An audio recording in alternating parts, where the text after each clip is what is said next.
Hi, and welcome to Sustainable is the New Black podcast. I'm very excited. This podcast is all about unpacking the reasons behind why certain sustainable brands have been successful. I've seen far too many sustainable brands crash before they really got started, and I want to know the reasons behind why certain brands have been successful and are sustainable, because we need more businesses disrupting the industries. We need all industries, and we need them showcasing the way on how to be responsible and ethical. On this first episode, I'm going to be discussing Saie Beauty, and I'm going to be using my 3-pillar approach to analyse. Now, my 3-pillar approach is to analyse whether they have got more than just sustainability about their product, because I think that is the downfall of most new sustainable products, where it's like they're just going on about the fact that they're sustainable. That sells me, but it doesn't sell everyone. And to be honest, you want a product that's more than just sustainable, because you've been buying products your whole life. So why should we now just switch up just because they're sustainable? The 3-pillar approach, 3 pillars. The first pillar has to be sustainable. Now, that doesn't have to be the thing you're leading with, but one of the foundational pillars of your brand needs to be that it's sustainable. And the other 2 have to be strong enough to either balance out the fact that your brand is sustainable, or that defines your product without sustainability. Why would you buy this product even if it wasn't sustainable? On this podcast episode, we're going to be unpacking Saie Beauty. I'm going to be applying the same 3-pillar approach to see if that's what they've done to achieve success. If not, what did they use instead? Does my theory still work? But stay tuned and we'll find out at the end of the episode. For those of you who don't know, Saie Beauty are a clean beauty brand based in America. The founder, Lainey Crowell, she works at Estee Lauder for 5 years and decided that she wanted to start her own thing and start a clean beauty line, because she was realising in the big beauty industry no one was talking about ingredients, and she was like, this is just bad for your skin. And so she wanted to switch up and do things differently, so she left and she started her own brand. Last year it was estimated to bring in a revenue of $100 million, and they founded it in 2019. So that is a big switch up. I've seen it being described as clean, chic, and sustainable. That's not me describing it from my 3-pillar standpoint. I've seen that as how it's been described. And I think it's accurate because it's clean, because the ingredients themselves are active skincare ingredients that are actually good for your skin and don't make it worse, and they work with your skin. It's very much not about concealing your skin, it's about working with your skin and your features. The sustainability aspect is strong, so this is where the pillar comes in. Their sustainability is strong. They have a sustainability report that came out in 2023, and it's a very thorough and impressive sustainability report. Lainey Crowell, the CEO, has said that she has been a lifetime environmentalist, and that clearly shows throughout her reports and the company's website. Really impressive things. So in terms of their packaging, both in terms of the product itself that the makeup is in and in the delivery boxes, they're pretty hot on it. So with regards to the packaging, everything is forest stewardship certified, and that's in terms of paper box packaging. And then styrofoam, instead of having styrofoam, they use cotton buds, so the customer can actually use them instead of just throwing it away. Which I think is quite a fun play on the concept of trash, especially in the beauty industry. And in terms of the packaging they use for their products, all the packaging they use for their actual products, customers can drop it back in a take back scheme with Pack Collective. So that's your packaging in terms of the product, that's your packaging in terms of delivery, and then in terms of the ingredients, they have a pretty strong supply chain transparency. So they talk about mica. I don't know if it's pronounced mica or mica, but it's spelled M-I-C-A. And that's one of the most environmentally damaging things in the beauty industry, and it creates that shimmer.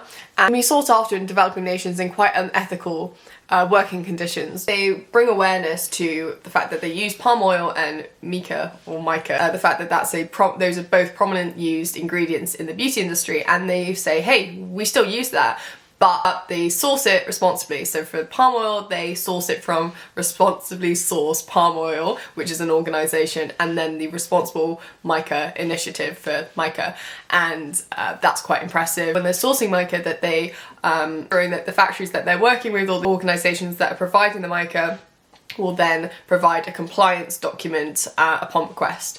so there is that bit of traceability with that as well, so that assures the environmental protection and the people protection too. In regards to carbon, they are carbon neutral. So carbon neutral means that they're offsetting their emissions, they're balancing out their carbon emissions by investing in organisations that are environmental to balance out their impact, but they are also striving to be net zero by 2039, which is a really impressive target, and it's one of those targets that you actually believe in because they are very much embody sustainability and have an impressive track record. So rather than some brand that's never said anything truly about sustainability and that we've got it 2050, we're there, and you're like, well, are you actually? But this actually makes they have grounds for making that claim, and it feels pretty genuine. What they are negative in is plastic. Plastic negative, which means they are working with the organisation called Plastic Negative, which they are certified plastic negative to be precise. And it means for every product they sell, they work with the initiative to take back 2 times the amount of plastic that they had created, which is really cool, and you don't often see that in big beauty. They're also Leaping Bunny certified, which means they don't test on any animals, which is lovely to hear. And they've met Clean, which is Sephora's clean standard for sustainable and clean ingredients in clean products. So that's quite impressive. Need to look more into that. Oh, this is a really cool thing that they do. So typically, a lot of branding that companies do when they try to get merch out for their brand. It's like, hey, you've already got a product. Do you know what I mean? But this is a really cool way of doing it. They went and got second-hand clothes. So it's called Saie Vintage. So they go and get second-hand clothes like Levi jeans and some really bougie looking like flowy dresses and blouses, and they've sewed in Saie. So then it's like, oh, you don't need to go and buy new clothes to have Saie and really engage with the brand. There's enough clothes in existence to dress the next 6 generations. So that's just a really clever bit of marketing which hasn't negatively impacted the environment, and it looks cool and unique, and there's such a trend on wearing vintage. So I mean, that's genius. And that was in 2023 they did that. Also done engagement with their community for like sustainable events. So they've done things like our community gloss swaps, which allow customers to trade in non-clean products with our clean ones, while also promoting the importance of recycling empty beauty products via Pack Collective. That's quite cool. That's come and get some new products, but make sure you're recycling your old ones and like educating on the importance of recycling. That's really cool. They've hosted beach cleanups in New York, LA and San Francisco, and provided custom aluminium water bottles. Sustainability report. The only thing I would add is to go in a bit more on the people impact, the ethical side. I'd probably like to hear a little bit more about what's going on with the workers, and they've touched on it, to be fair, in terms of like making sure that they sign a labour organisation document, but it's like, have you gone over and seen them yourself? Have you seen what it's like? Do you have an auditing process? And I appreciate they're really new, so probably not, and they're doing as much as they can in the very early stages. I totally appreciate that, but that is something maybe to strive for. I think it's an area that's sort of not considered so much when we're talking about sustainability, is the people impact. Additionally, for the environment, I'd say maybe any mention of water. There wasn't any. And perhaps in the responsibly sourced palm oil and the responsible micro initiative, within those initiatives, there's probably water conservation included, but there's no mention of it specifically in the report. Okay, so that's the sustainability. And if you go onto the website, shop, learn, find your shade, super shade. And so on learn, you click on learn, and there's our story, standards and recycling, discover, C'est la vie, Saie Vintage, clean beauty crew, refer a friend. So there's a little bit about, you can go and find out about sustainability if you want. But otherwise it's not thrown in your face. Again, when you go to shop and you click on the lip liner 101, which by the way I need, like, oh my god, it looks so nice. So when you go and click on the lip liner, you have nothing on it, immediately says this is sustainable, by the way. So that's just an interesting point.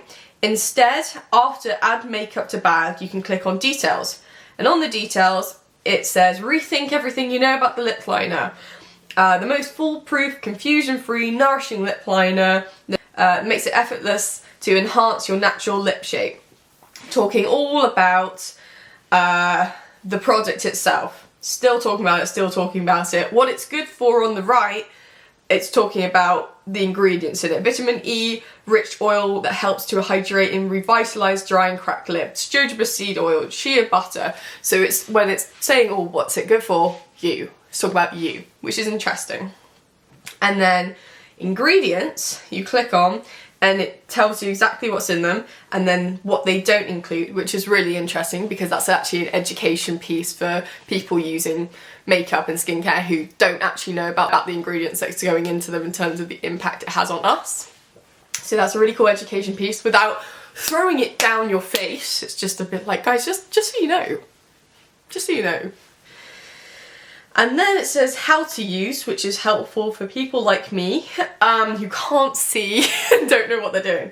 And then underneath it says every order makes an impact. Say customers have helped fund the recovery of, bloody hell, 331,571 pounds of plastic from nature. That's the weight of 25 million shopping bags.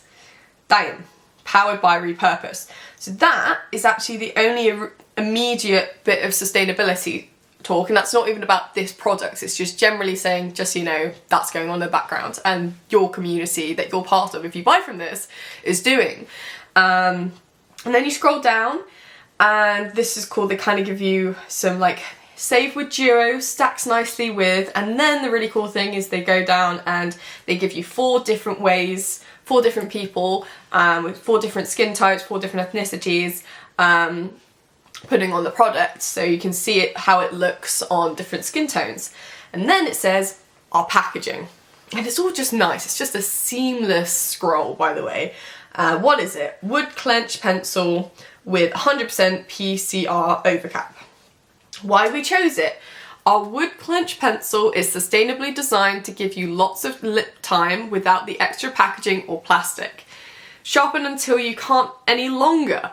Post-consumer resin, also known as PCR, is plastic that's been repurposed for use again. Using PCR helps to reduce the amount of new plastic packaging and drives the demand of the material. In turn, this increases the overall use of PCR across different industries. Right now, our doe fur isn't recyclable, but it's made of a different material, but we're working towards a more sustainable option in the future, recycling. Once you're finished with your lip liner, 101, clean out the overcap, toss what's left of the wood pencil in the trash, recycle the clean overcap via Pack Collective. Click here to return by mail, click here to return by via local drop-off. This option is more eco-friendly. All of our secondary cartons are made from 100% post-consumer waste, FCS certified paper. Simply toss the carton into your home recycling bin. And then underneath it says, there's a URL saying recycle your empties. So immediately lock in. And then you scroll down, certifications, climate neutral certified, certified plastic negative, leaping bunny certified, 1% for the planet. Didn't mention that, that's a slay. We donate 1% of all our sales to various environmental non-profits working to reverse some of the most pressing climate change issues of our time. Scroll down, the girl's wearing the lip liner. Scroll down, 4.9 stars, 381 reviews. And then just to put it into context for the reviews, no one is mentioning the sustainability. They're saying this is the first lip liner I've used that doesn't drag on my dry lips. I love the colour, it looks amazing under lip gloss, would buy again. It's quite cool. They say what's your skin type, age, and which shade have you gone for. So this is Riley, skin type normal sensitive 18 to 24. It's gone for this shade Twist. Bought shade Twist, so pigmented and gorge. Last well I paired with a gloss in shade Bounce. Another one, lip liner, it stays on the colour, it stays on and the colour is perfect. It's my favourite lip liner. It says a everyday use and I absolutely love it. The colour is perfect, my skin tone is perfect with it, which is light to medium, and it applies very smoothly. And there's 5 pages of reviews, which is sick. So I don't know, it's just nicely done. So it's like, if you weren't interested in sustainability, you could make the purchase without seeing it. If you are interested in sustainability, you can go and find it very easily. They've made it very easy for you to find it. If you weren't interested and then you've seen that, it's now educated you. You now know, and it's might have like made you more consciously aware to be like, hey, I need to go and check that out next time. I'm actually going to make a conscious purchase next time. I'm actually going to continue to buy. I knew I liked Saie Beauty, but now I like it even more, and that's why they charge a little bit extra, because they do it better, and it's things like that. I just think it's pretty cool, lads. I think it's pretty damn cool.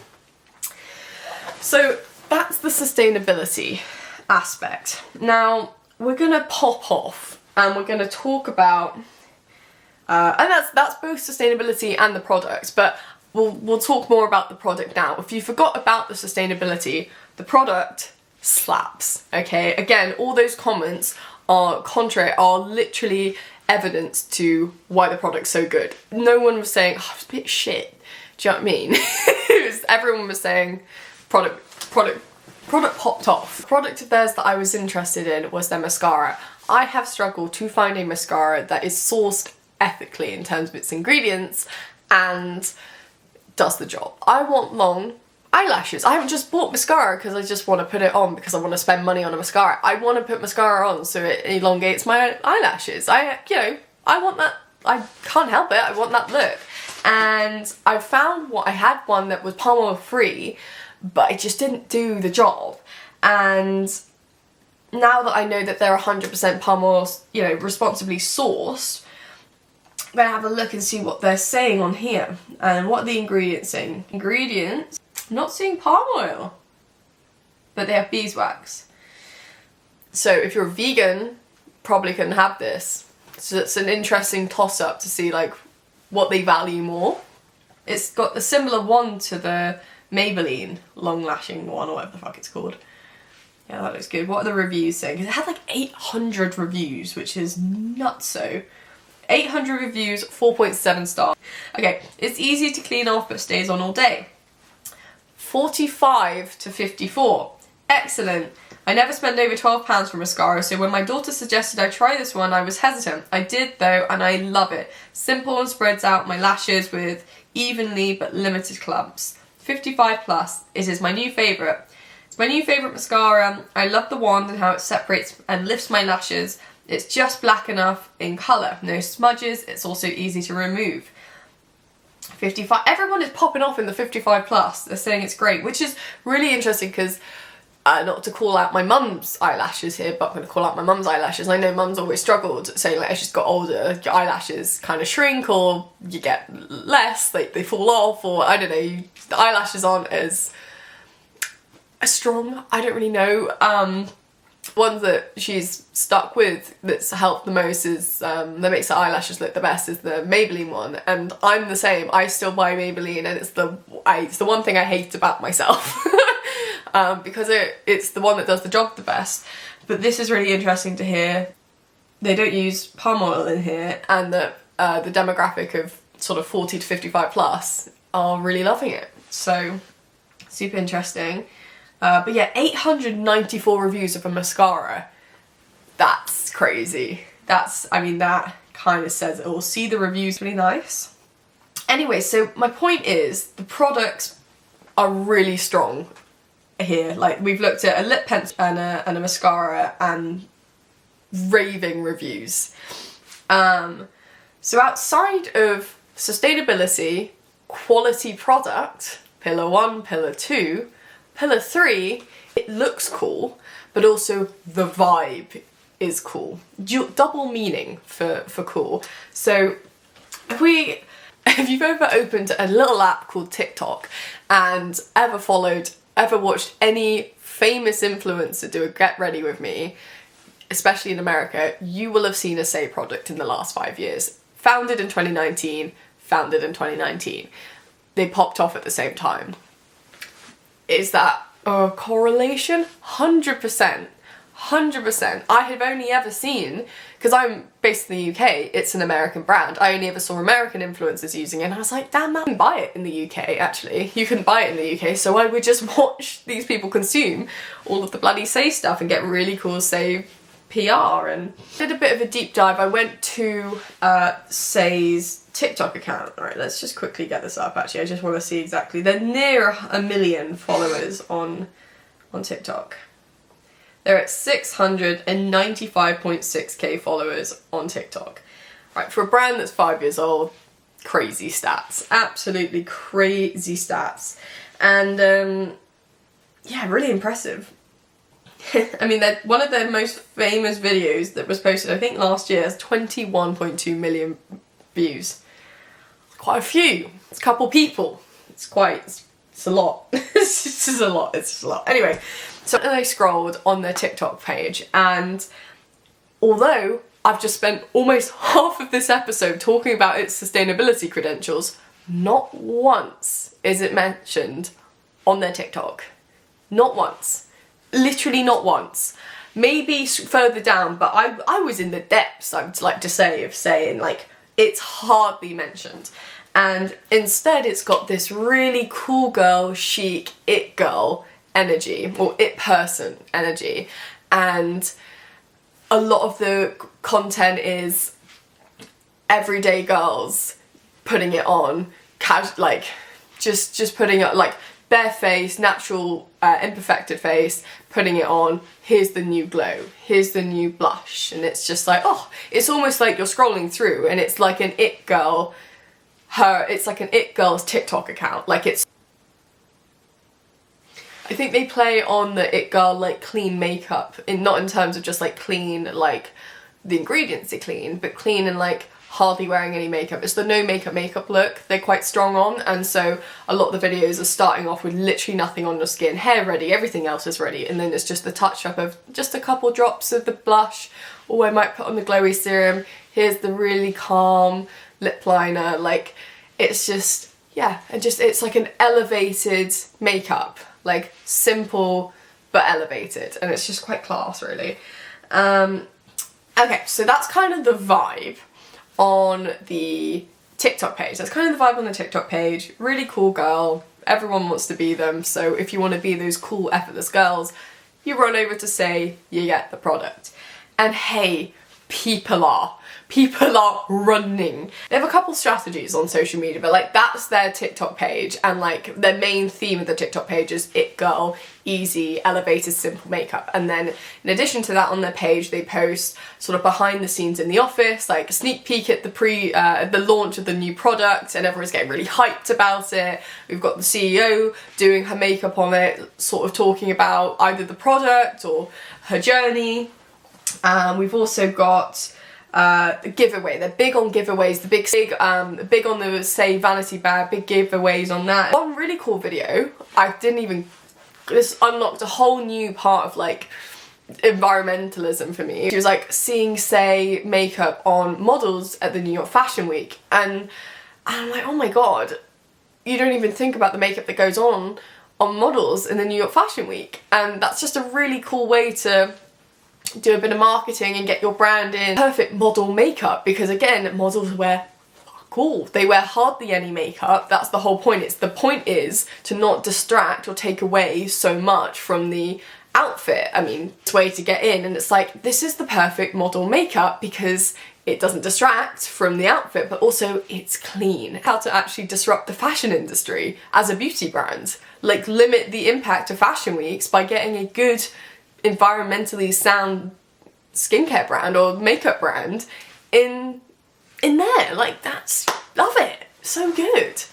Still got the startup buzz about it. It's like, oh, so pleased to see my brand in New York Fashion Week. Here's a sneak peek behind the scenes, and here's our relationship with the founder, like trying to get our founder to do X, Y, and Z, and it still has that bit of fun, play, startup energy. But startup energy was 600k followers. Crazy. And then I had a little stalk on their reposts, and on their reposts they repost micro and macro creators, but they've done a lot of collaborations where most recently it was Valentine's Day, so they did a couple Galentine's posts where they would send products to a micro and macro influencer, and they'd host a girls' night, and they do their makeup and at the table, and it'd be really aesthetic, and it looked great, and so they reposted that. They repost their community, which I think is really nice, and it's like everyone, and it's all sorts of different, and it's different demographics, and it's different diversity, and it's just nice. They get in the comments, and they are your favourite, like, hype. They're your hype girl, hype man, hype person. I they get in the comments and they hype you up, whether you're an influencer, like whether you're a macro, micro influencer, not an influencer, they get in the comments and they go, blushing, you look so great, when they're using blush, and it's like, damn that glow, you're glowing. And it's like basically they're your friends hyping you up in your Instagram post when you post that holiday, you know, bikini post, and they're in there being like, oh my god, your friends are basically giving you the best comments ever. Like, that's the energy that they're providing, and I think that's really fun. And some of my favourite quotes I've got: a literal angel, we adore you, you're our fave, this look is just perf, we agree, absolutely perfect combo. And then their actual work with, so I think it's just nice that, like, I always went to, like, if I ever saw a Saie product being used in a video, I knew for certain they would be in the comments. And like, it's just such an easy thing to do, but that's just community built. Community built from New York City, but if you post about it in the UK, you will be receiving a comment. Such an easy thing to do, but it's like, that's just so, they must be so nice. Do you know what I mean? It just has such a, like, you can't help but think, oh, they must be really, the people who work at Saie must be really nice. I think that makes a real difference. Saie partnerships, which is they partner with certain influencers, micro, macro. Macro, they get bigger parcels, micro, smaller, but regardless, like, one in particular is Katie Fang.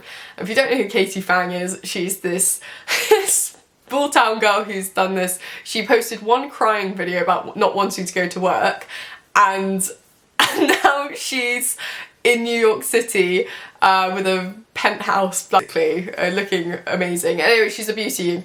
Basically what her content is she does get ready with me, and she does like every product going sort of thing. And anyway, she's very good at what she does, and she's got like 6 million followers, but Saie had sort of almost like looked after her a little bit, saw potential in her, and sent her loads of stuff. And like, they sent her a basket when she went to uni, and when she went to college, like a warming basket when they went to college. And now she's in New York, and she's obviously close to the headquarters, and they sent her a boo basket, like a Halloween basket, with some of her favourite things. Not just saying, you could arguably say, oh, that's not sustainable, and again, that technically isn't, but in the long run, that's getting more people to see Saie's a really nice company, Saie's doing really good things, and hopefully that means more people will switch to buying to Saie, and that means more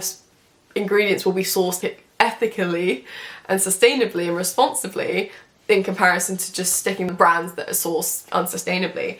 And they post on TikTok, nothing about it is sustainable. Nothing about it is sustainable. And you go and click on the comments, they're like, hey, we've got some new blushes coming out, 51k likes, and it says, well, firstly it says your marketing manager needs a raise with this one. Everyone's saying, oh my god, I need the shade spicy. Saie knows what's up with this song. When is Saie coming to the UK? Please come to Europe. Take all my money, loves. Besties, I need. It's so good, so soft. If you don't come to Sephora in Italy after this, I swear. Bottom left, hand it over. I love Saie. I'm just a girl standing in front of Saie. Love me, choose me. Saie replied to that because they thought that was funny. The perfect pair. Buying this only because of the song. I need it. When's it going to be launched? Like, everyone's just like, wow, the product's sick. That looks great. That looks great. And like, I think that kind of says everything. Like, no comments are like, oh, thank God it's sustainable. It's just interesting. So that's what I sort of think, like, and then you're like, well, why wouldn't they post about the fact that they're sustainable? And they could have a go. They could have a go. I still think there's a chance being like, I think they probably could do a little bit of it. I don't know, and again, it's so risky because you can get done for greenwashing, because you're like, oh, you're calling yourself sustainable?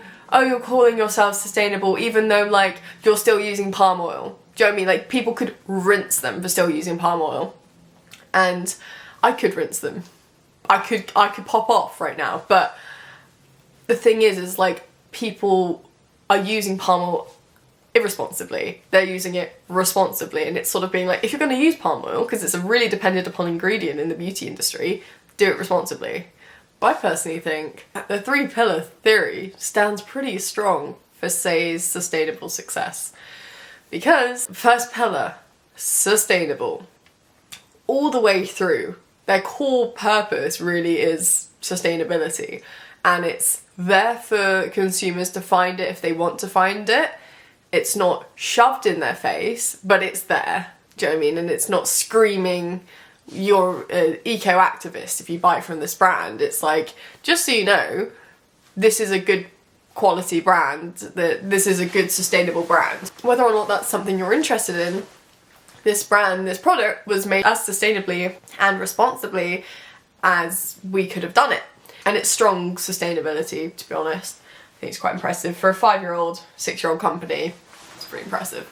So that's first pillar of sustainability. Second pillar is that it is good quality. It is good quality. It's clean ingredients. It is skincare active ingredients like jojoba oil, vitamin E, shea butter. So it's looking after your skin, and it does the job properly. Everyone is buzzing about Saie Beauty because their quality is so good. The blush stays on, the blush looks great. There's so many different shades of blush and they're all great and they are all loved. The Glow got 21 million views because it's that popular and that loved, and it looks great. It does the job, and it is a quality product. And then third, it's cool. It's chic. It's got the it girl energy, the it person energy. It's popular because they've got involved with influencers, they've done really cool partnerships, they've done really cool branding. They've made it look cool. And if you forget the sustainability, it is a good quality product. It does exactly what's on the tin, and so you're happy to pay a little bit more because it does that.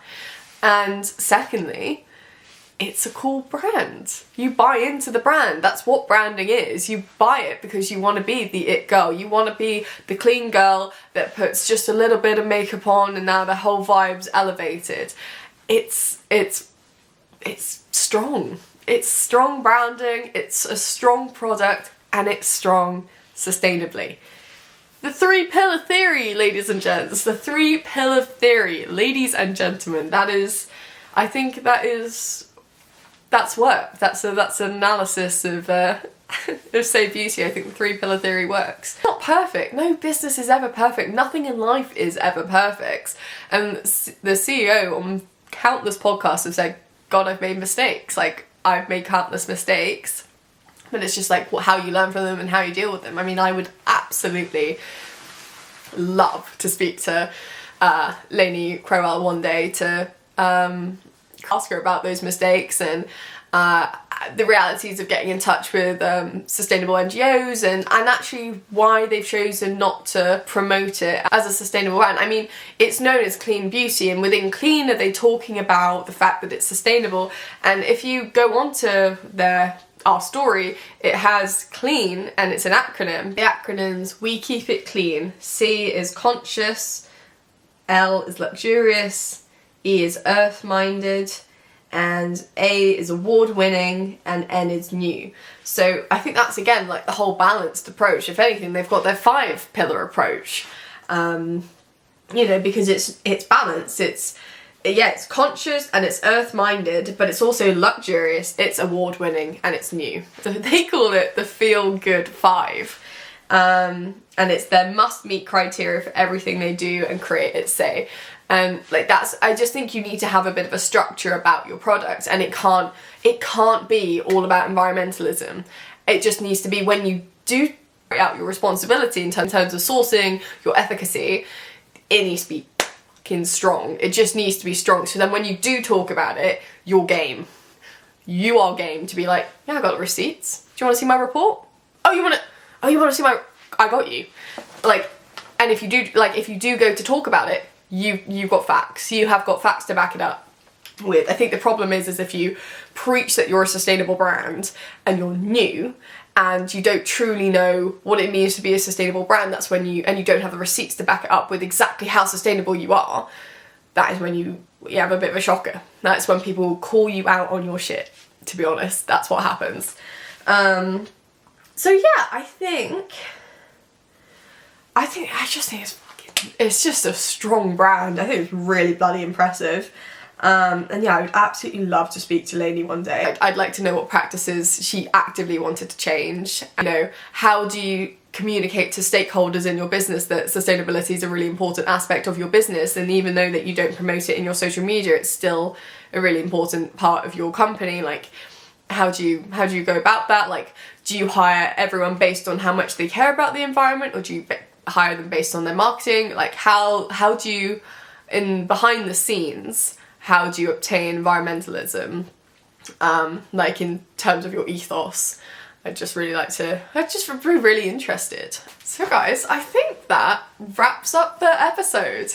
That'll be the end of the first ever episode of Sustainable is the New Black podcast. Really exciting.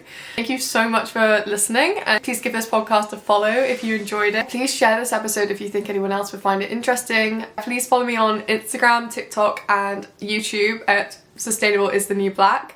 I also have an email, which is ellie@sustainableisthenewblack.com, and you can email me any questions you have, any businesses in particular that you'd like me to look into. I'm really looking forward to the next episode. I really enjoyed making this one. I hope you enjoyed listening, and I will see you on the next episode. Thank you so much for listening. Okay, this is Ellie and I'm out.